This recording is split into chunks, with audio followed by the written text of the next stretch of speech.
1月28号，俄消息人士透露，俄军已经决定将最新的铠甲炮弹合一防空系统铠甲 SM 送到俄乌战场进行测试。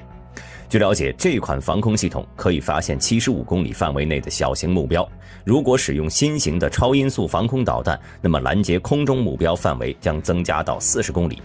显然，俄军这次是准备针对战场上乌军的海马斯了。那么这款装备性能究竟如何？乌军有没有应对之法呢？今天大兵就给各位聊聊俄军最新的铠甲 SM。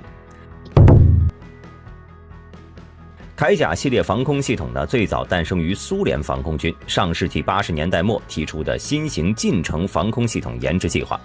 当时苏军最新的 S-300P 已经开始列装了，并且承担远程防空任务。但是由于这款系统在面对低空目标时拦截能力不足，而且北约军队也开始大量的装备精确制导武器，苏军许多高价值目标受到严重威胁。因此，苏联防空军决定研制一款专职要地防空的近程武器系统，也就是铠甲系统。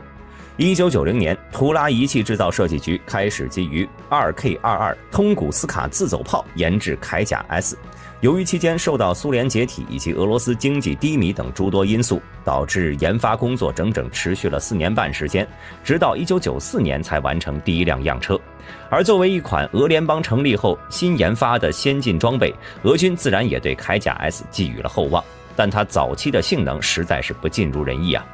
1995年样车完成调试后呢，俄军将其送到了卡普斯京亚尔靶场进行测试，结果表明样车各种子系统都存在诸多问题。例如，它使用的 9M335 导弹拦截远距离目标精度不足，而且拦截范围根本达不到纸面数据。同样，它所使用的30毫米机炮也存在问题，不论是射速还是精度都很难达到预期的要求。对于这个结果呢，有了解俄罗斯武器开发的朋友应该知道，这属于正常操作了。毕竟无论什么背景，俄军内部腐败问题一直都存在，结果就是虚报现象严重。举例来说，当时的铠甲 S 的一种导弹在设计之初呢，它的探测距离可能是20到40公里，最大支持同时跟踪15个目标。那么负责研制的上级单位在向上上级单位汇报时，为了邀功，很可能就会将纸面数据增强一些。具体里面的水分究竟有多少，咱们是无从得知。面对这样的结果，俄军最终没有选择列装铠甲 S， 也不再提供资金支持。此后，促使俄军铠甲项目出现转机的是来自阿联酋的订单。当时图拉设计局利用阿联酋的资金继续推动项目研发，最终拿出了俄军自用的铠甲 S1 以及其他改进版本。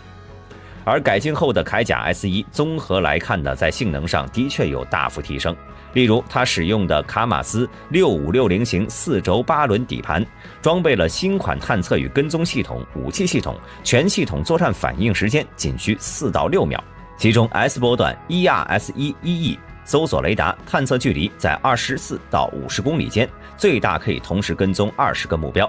K 波段的 ERS-2E 跟踪指示雷达，跟踪距离则在14.5到35公里。可同时为机炮和导弹跟踪3、4个目标。30毫米机炮上则换装了由 2A38 型改进而来的 2A38M 型双管机炮，射速每分钟1950到2500发。而它所采用的拦截弹也改进为 57E6 型，射程20公里，射高15公里，时速可以达 2.3 马赫。虽然基础数据看起来还不错，但依然采用无线电指令制导，好处是拦截成本低，提升外贸销量。例如埃及和阿联酋购入的外贸版铠甲 S1， 曾参与过2014年利比亚内战。坏处呢也十分明显了，那就是无线电指令制导在工作时容易被敌方发现，抗干扰能力差。例如第2次利比亚内战期间，哈夫塔尔部队从埃及、阿联酋获得的铠甲 S1 曾被土耳其的骑手 TB2 无人机摧毁。此后负责开发铠甲 S1 的图拉设计局也结合了客户反馈意见，尤其是叙利亚战场的实战测试，开始对铠甲系列进行深度改进，诞生了铠甲 S1O 舰载版铠甲 M。其中铠甲 S1O 有时呢也被称为铠甲2。部分人普遍认为新型的铠甲 S2 能够拦截 AGM-88 哈姆导弹等精确制导弹药，但是大兵对此保持怀疑态度，因为它只升级了搜索雷达，增加了雷达扫描数据的刷新率。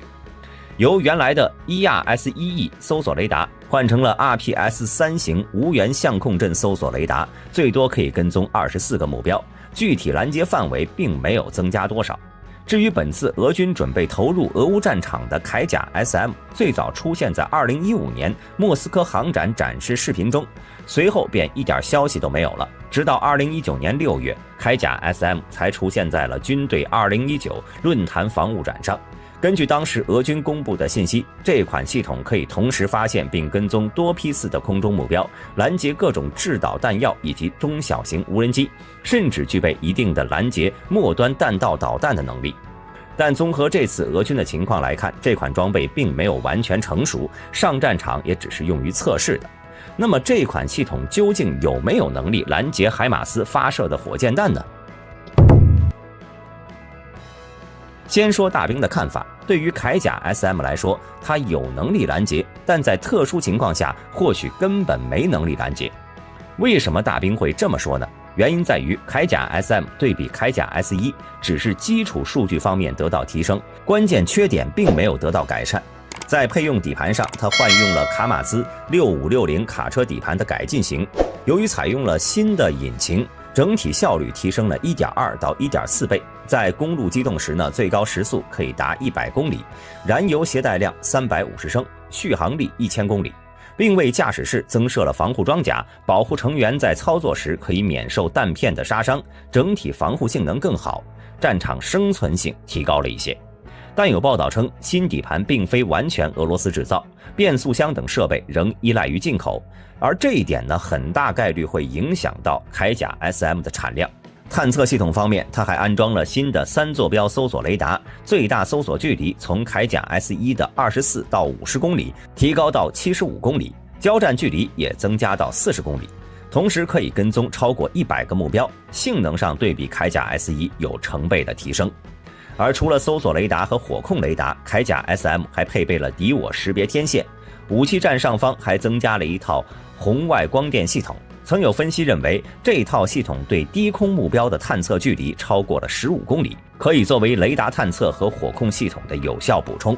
另外，俄军还为铠甲 SM 配备了2种全新的拦截弹，第一种是基于 57E6 型防空导弹改进而来的 57E6E 型，这款型拦截弹呢，属于对老弹进行重新设计，加强了助推级的固体火箭装药量，助推级的弹体直径也从原本的170毫米提高到了200毫米以上，从94公斤增加到了115公斤以上，战斗部装药质量也提高到了25公斤。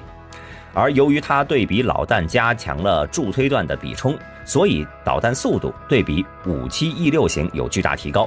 从原有的每秒1300米左右提高到了1700米左右。这种性能呢，在一定程度上是加强了铠甲 SM 打击远界超音速目标的能力。根据俄军的说法，新型的 57E6E 可以用来打击末端速度高达3到4马赫的目标，看起来像是专门给乌军的 M142 海马斯使用的 M31A1 型火箭弹准备的。因为海马斯通常采用齐射方式快速发射6枚火箭弹，而且弹药的末端速度一般呢为2到3马赫，这也就是为什么大兵前面说到铠甲 SM 有能力拦截的原因。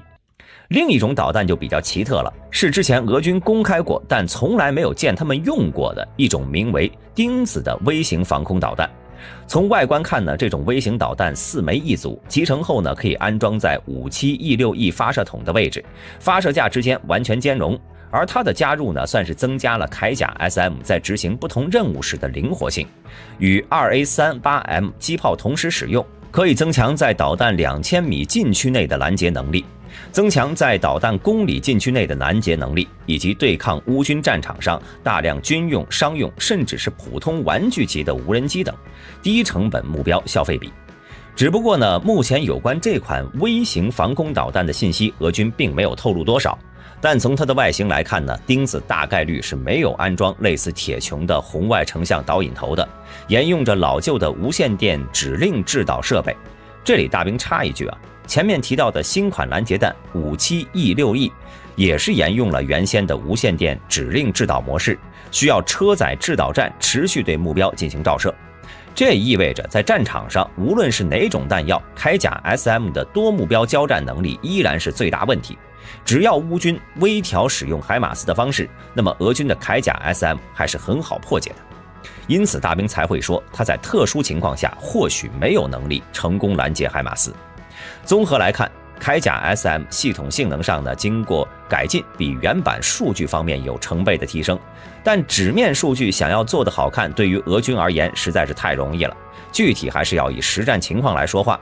那么如果俄军铠甲 SM 真实性与公开的相差不大，乌军又该如何破解呢？前面咱们提到了铠甲 SM 2种拦截弹采用的还是无线电指令制导模式，而美军在上世纪70年代研制过一种名为 XM867 式155毫米通讯干扰弹，这种弹药内部呢装有6部干扰机，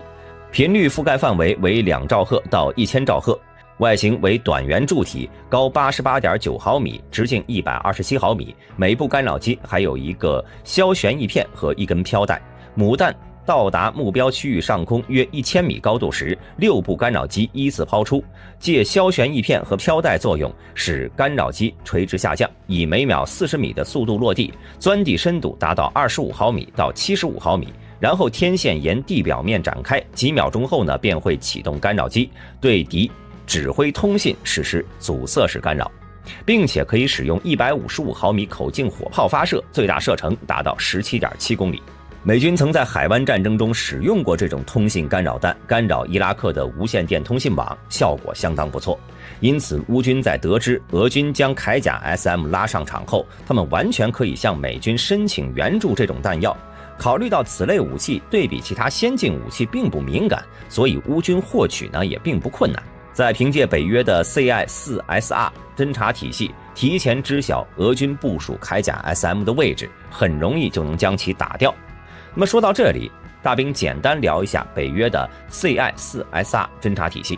如果我们将乌军海马斯比喻成手臂或者拳头，那么北约的这个体系中的各型侦察卫星、有人无人侦察机、战场监视飞机，就是负责侦察指挥的眼睛和大脑。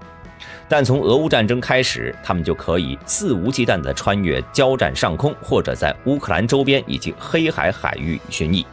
为北约地面指挥部源源不断地提供重要情报，在经过分析汇总后，将关于俄军行动的情报信息发送给乌军，为包括海马斯在内的各种远程火力进行目标指示。所以说，如果俄军真的想削弱战场上乌军的海马斯，还是要对北约的 CI-4SR 体系，尤其是空天一体化的侦察体系进行全面的干扰和摧毁。使用包括反卫星武器打击敌方的光学侦察、电子监听等卫星，派出远程隐身战斗机击落敌方的有人无人侦察机或者战场监视飞机，彻底戳瞎乌军海马斯的眼睛，而不是由媒体发文称我们的铠甲 SM 要上场了，你们的海马斯就等着被打吧。不过话又说回来，俄军铠甲 SM 用的新底盘都没有实现全部自产，大兵就非常好奇，他们究竟能让多少铠甲 SM 来上场呢？好了，本期视频到这里就结束了，我是大兵，我们下期视频再见。